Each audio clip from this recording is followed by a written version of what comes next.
What if the crushing fatigue you feel isn't a sign of weakness, but a profound message? In our fast-paced world, we are taught to push through exhaustion. We drink more coffee. We promise ourselves more rest on the weekend. But the tiredness remains, a heavy cloak we cannot seem to take off.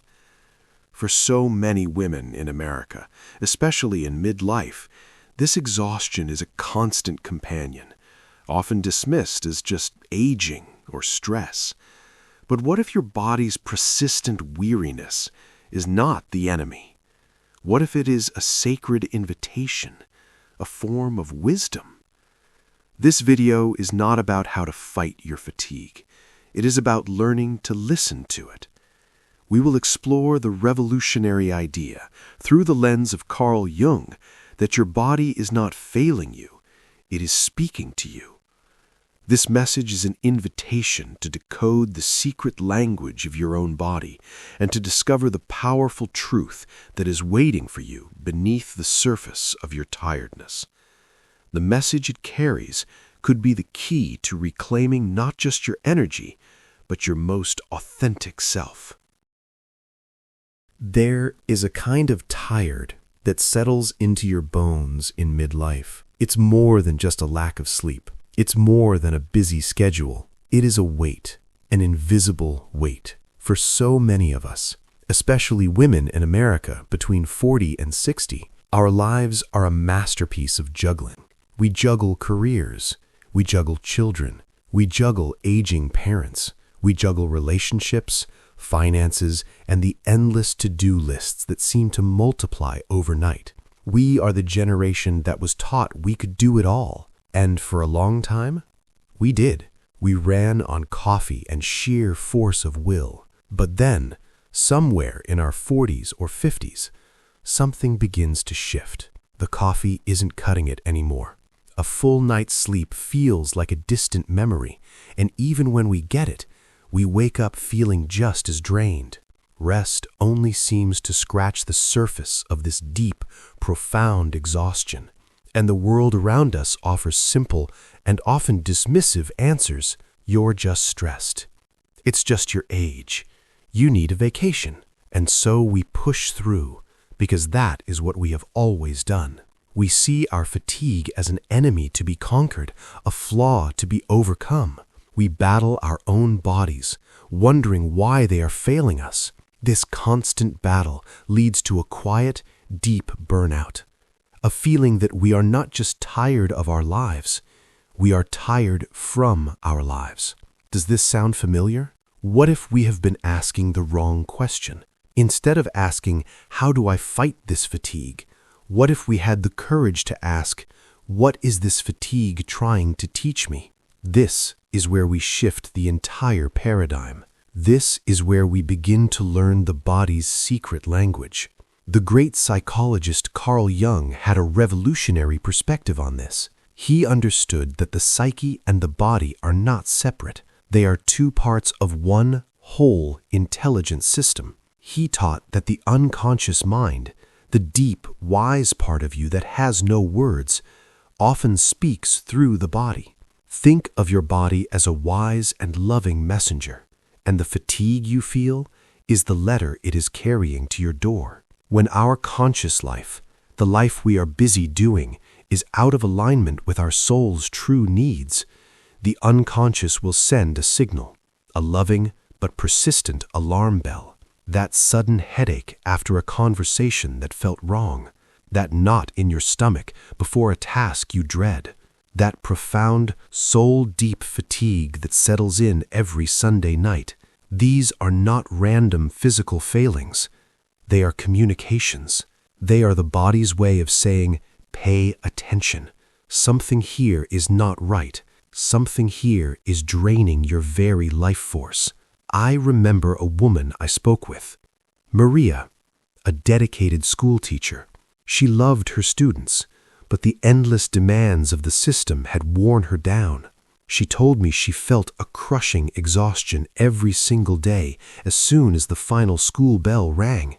She would sit in her car in the parking lot for 10 minutes, too tired to even start the engine. For years, she thought something was wrong with her physically. She went to doctors. She had tests. Everything came back normal. Her fatigue was not a medical problem. It was a message. Her body was not tired of teaching. Her soul was tired of a system that was crushing her creativity and spirit. Her fatigue was her body's wisdom screaming for a change that her mind was too loyal to consider. This is the profound truth we are invited to explore. Your fatigue is not a problem to be fixed. It is a message to be decoded. It is a sacred summons from the deepest part of you. But what is it summoning you to do? What does this profound fatigue truly demand of you?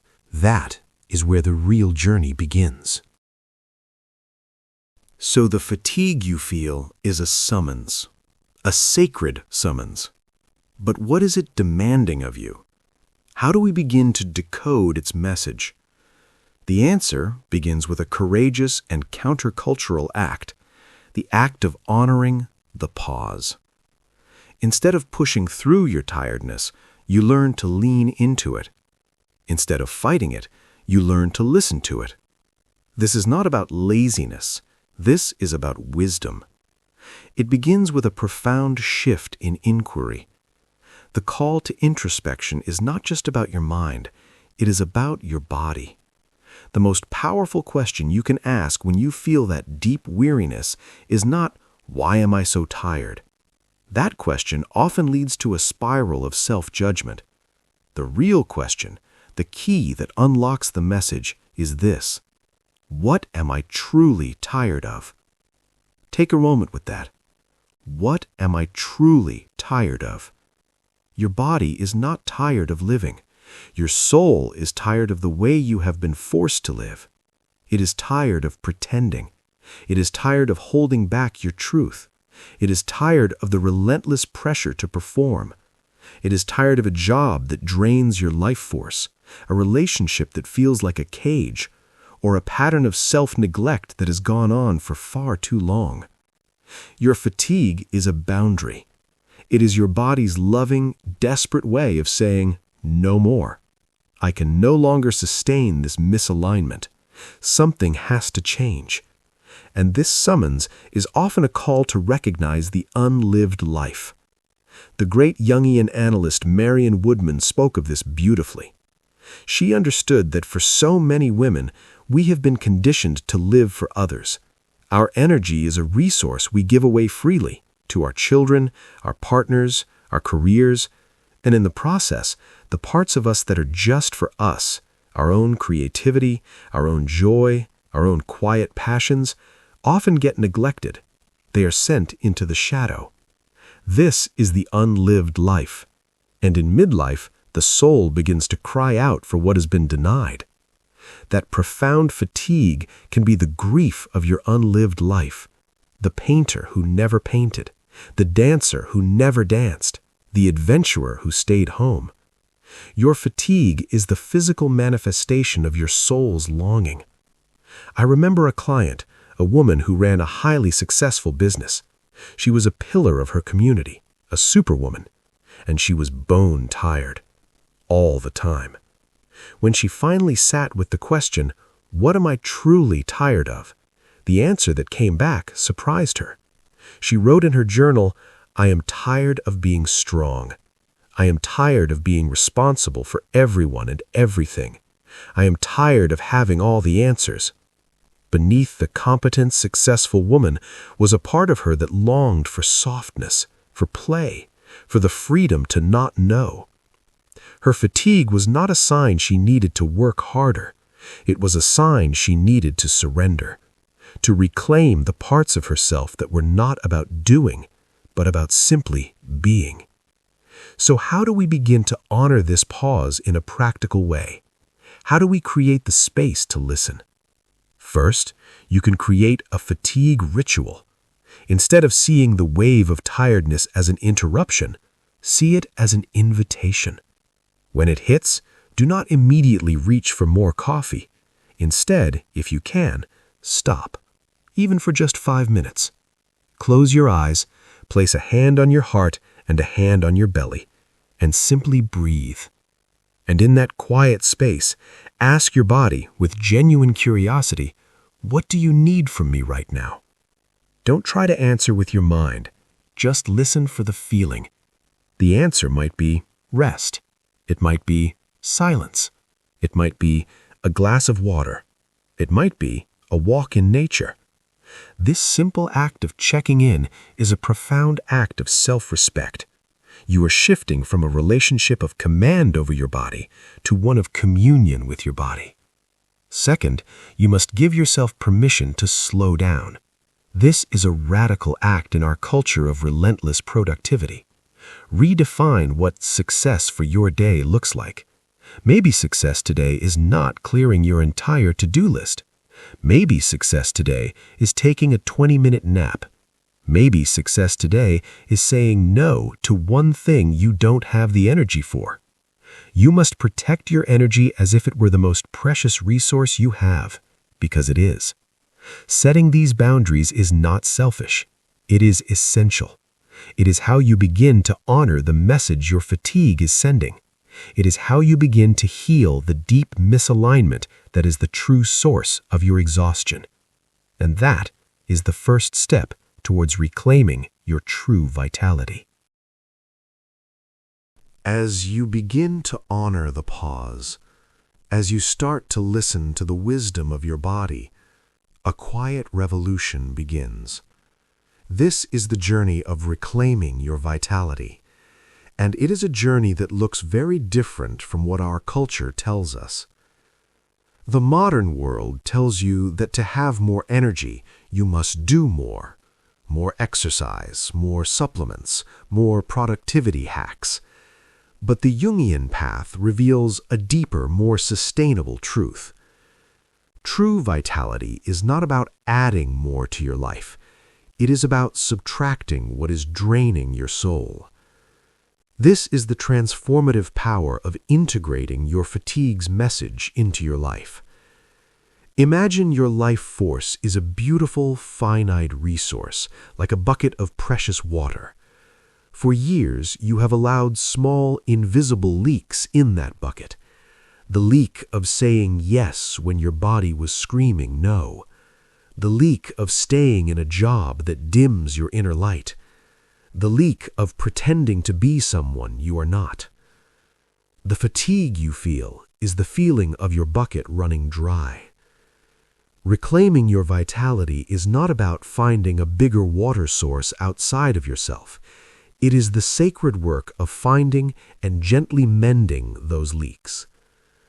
And this mending is the work of cultivating authenticity. It is the courageous process of aligning your actions with your deepest self, not with societal pressures. When you start making choices that honor your body's truth, something magical happens. You stop wasting energy. The immense amount of life force that was being used to maintain a life of misalignment is now available to you. It flows back into your system, and you begin to feel a new kind of energy. Not the jittery, anxious energy of caffeine, but a calm, grounded, sustainable vitality. An energy that comes from being at home in your own skin, in your own life. Let's go back to Maria, the teacher who was bone-tired every day after school. After she recognized that her fatigue was a message, a summons from her soul, she began to make small, authentic changes. She didn't quit her job, she couldn't, but she started a small after-school art club, just once a week. In that 1 hour where she was guiding children to paint and create freely, she felt a spark, a feeling of joy and aliveness she hadn't felt in years. That was an energy gain. That was her soul saying yes. She started setting a boundary. She stopped taking grading papers home on the weekend. That was her plugging a leak. Over months, these small, authentic actions began to add up. She was still a teacher, she was still busy, but the crushing, soul-deep fatigue began to lift. She had not found a magical cure for tiredness. she had started to live a life that was more true. And a life that is true is a life that is energizing. This is the path forward. It is about stepping into a new phase of energy, purpose, and genuine well-being. An energy that is not frantic, but calm. A purpose that is not imposed from the outside, but arises from within. A well-being that is not just the absence of sickness, but the presence of wholeness. This is not an overnight fix. It is a practice, a gentle moment-by-moment returning to the wisdom of your own body. I invite you to try this. For the rest of today, simply notice the leaks. Notice the small moments where your energy drains away. You do not have to fix them yet. The simple act of noticing is a powerful act of reclamation. You are beginning to see the map. You are beginning to understand the language. You are beginning the beautiful, sacred journey of coming home to your own vitality. And so, we arrive at the end of this conversation with our own bodies. We began this journey together, feeling the invisible weight of a fatigue that rest could not touch. We felt frustrated, dismissed, and perhaps even betrayed by the very vessel that carries us through life. We learned to shift our perspective, to see this exhaustion not as a failure, but as a form of sacred communication, a loving, desperate message from the unconscious. We learned to ask a new, more powerful question, not why am I so tired, but what am I truly tired of? We discovered that this fatigue is often the grief of an unlived life, the exhaustion of upholding a persona that is no longer true. And we found the courage to honor the pause, to listen, to set boundaries, to begin the quiet, sacred work of mending the leaks in our soul. This is the journey from battling your body to being in communion with it, from pushing through to leaning in, from exhaustion to authentic energy. Please know this: your body has always been on your side. It has never been your enemy. Its aches, its pains, its weariness are not punishments. They are a language of love, a language that is always, always guiding you back home to your most authentic self. The journey to reclaiming your vitality is the journey of learning to listen to that language. It is a practice of profound self-respect. Your energy is not a resource to be managed like a bank account. It is the natural, radiant expression of a soul that is living in alignment with its truth. Find what is true for you, and you will find your energy.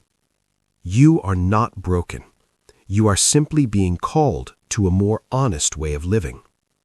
If this message has helped you hear the whispers of your own body, if you have felt a flicker of recognition in your own fatigue, I invite you to honor that.